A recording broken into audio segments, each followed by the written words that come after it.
પ્રજાપતિ છું. હું વસ્ત્રાલમાં રહું છું. મને કોથળીમાંથી બ્લડ લીક થઈ અને તેની ગાંઠ થઈ ગઈ અને એના માટે મેં બધા ઘણા બધા ડૉક્ટરને બતાવ્યો તો કોઈ ડૉક્ટરનો રિસ્પોન્સ સારો મળ્યો નહીં.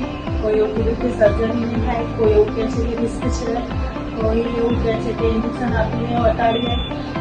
ઘણી બધી હોસ્પિટલમાં ગયા, પછી સારી હોસ્પિટલમાં માહિતી લઈને પાછા આવ્યા તો માહિતી એને બહુ સરસ સમજાવી. બધા સારા રિપોર્ટો કરાયા, રિપોર્ટ બધા નોર્મલ આવ્યા, ઓપરેશન બી થઈ ગયું અને મેડમનો બહુ સારો અમને સહકાર મળ્યો અને સ્ટાફ બી બહુ સારો છે અને એમની સર્વિસ બી સારી છે અને આજે અમે ડિસ્ચાર્જ થઈ ગઈ ઘરે ગઈ છીએ પણ ઘરે જવાની ઈચ્છા નથી એટલી સારી હોસ્પિટલ છે અને સ્ટાફ બી બહુ સરસ છે.